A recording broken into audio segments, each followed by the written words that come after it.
He did the mash. He did the monster mash. The monster mash. It was a graveyard smash. I'll get you, my pretty, and your little dog, too. I want to suck your blood and boo! Monster Mash 1962, The Wizard of Oz 1939, and Dracula 1931. What do all of these things bring to mind? Hopefully, at least one of them makes you think of Halloween. I've been a lover of Halloween for many years, and throughout the years I've done some research about it, and this year I hit the gold mine on research, and I would like to share with you what I've found. I'm going to tell you about the ritualistic nature behind Halloween and how it has changed over the ages. I will begin with its origin in Europe and then go through the transformation from pagan to Christian ritual. Next, through its journey across the ocean to the New Americas, and finally its change into the celebration of today's world.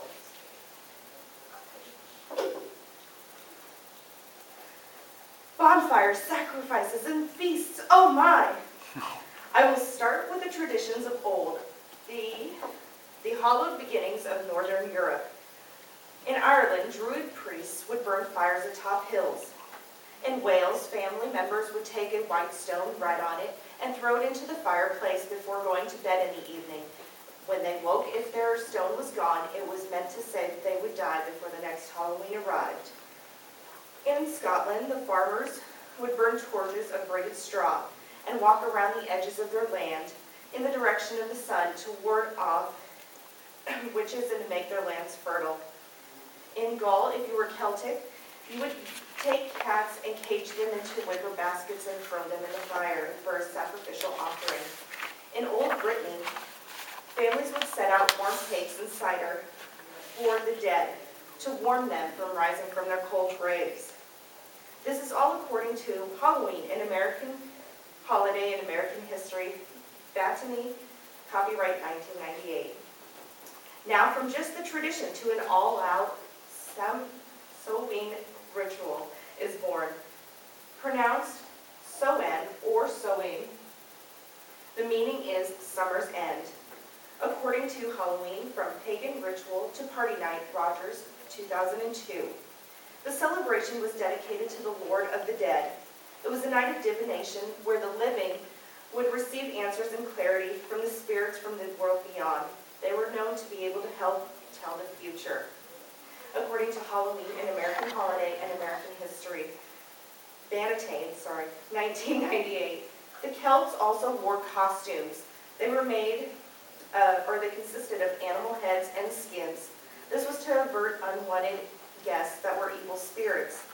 They took it to try to say that they were hiding amongst the spirits, so the spirits couldn't tell who was a spirit and who was a human. This is all according to History.com, Halloween 2013. From the times of old, we journey from the pagan ritual to Christian ritualistic holiday. Some of the Celtic traditions continued into the next day of November 1st. Tamain coincided with Samhain, celebration of the sun god. They rekindled the fires from the night before to re-energize the sun and try to keep it there. They offered sacrificial offerings of horses and humans. Horses were considered sacred to the sun god, and the humans that were sacrificed were usually criminals. According to Halloween, an American holiday and American history, Bannatyne, copyright 1998. Next came the Roman festival of the goddess of orchards and the harvest. They feasted on apples and nuts and grapes and orchard fruits. Apples were her sign of love and fertility, producing a fertile harvest. According to Halloween, an American holiday and American history, Bannatyne, copyright 1998. Following that was the Romans, the coming out of the Christianity that led to All Saints' Day. During the Roman era, there was the Roman Emperor Constantine. He tried to make the shift from pagan ritual to Christianity a lot easier, so they kept some of the dates of the holidays the same, and some of the rituals were still the same.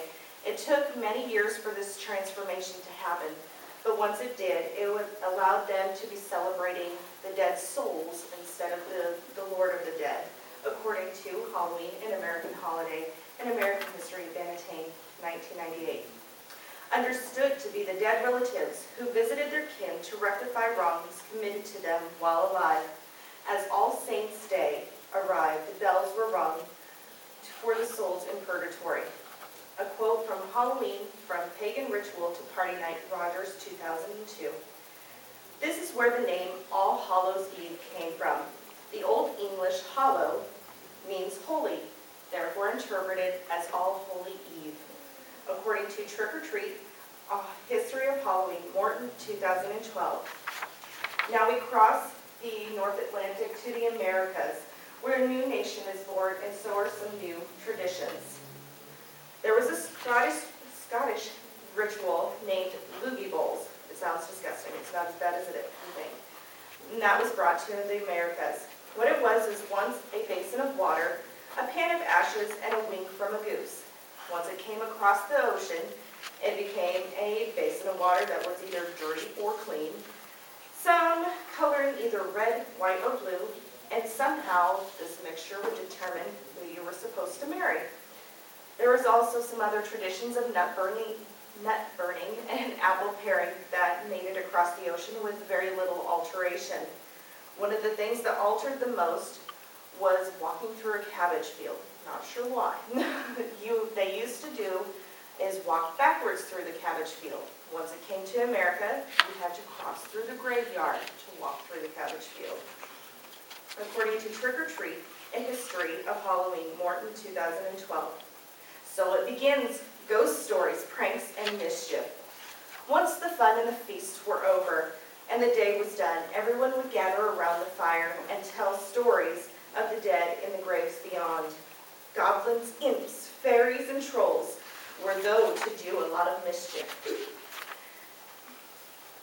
And through the night, people would try to stay at home, or they would not wander alone, which led to children creating mischief.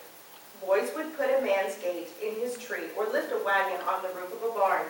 Pranksters blocked roads with logs, rail fence, and bales of hay, according to Halloween, an American Holiday and American History, Bannatyne, 1998. Lastly, we go from the early days of our country to the change into today's celebratory rituals. The definition of ritual, as defined by Merriam-Webster Incorporated, Ritual 2013, is under noun as a formal ceremony or series of acts that is always performed in the same way, or an act of series or acts done in a particular situation and in the same way each time. The act of trick-or-treating came from the festival of All Souls' Day, when people would beg for food or soul cakes. And once the poor got these soul cakes, they promised the family that they would pray for their dead relatives. According to History.com, Halloween 2013. We may no longer beg for soul cakes, but our children do still go door to door begging for candies. Masquerades, bobbing for apples, and feasts. This sounds like it might be from the Renaissance era, but today it's still practiced widely. I know a few friends that hold costume parties every year. There's one that holds them for adults. We dress up, that's our masquerade, and we eat and drink. That's our feast. And the other holds them for the families. She does do bobbing for apples. It's a good way to get water up your nose and your head dumped in the tank. I have given you the information on how Halloween came to be, from its ritualistic beginnings to the renewed rituals of what we practice today. We saw the wonders of this beloved holiday's origins and delved deeper into its history to see the transformation to All Hallows Eve. And finally, to rest on the Halloween we know today, fun times, costumes, and parties. Werewolves go, ow! Witches go, and ghosts go, woo! Our costumes bring our fantasies to life. For one night, we revel in the rituals and practices passed down through the ages with our own twist from the present. This Halloween has come and gone. What will next year's spirits bring?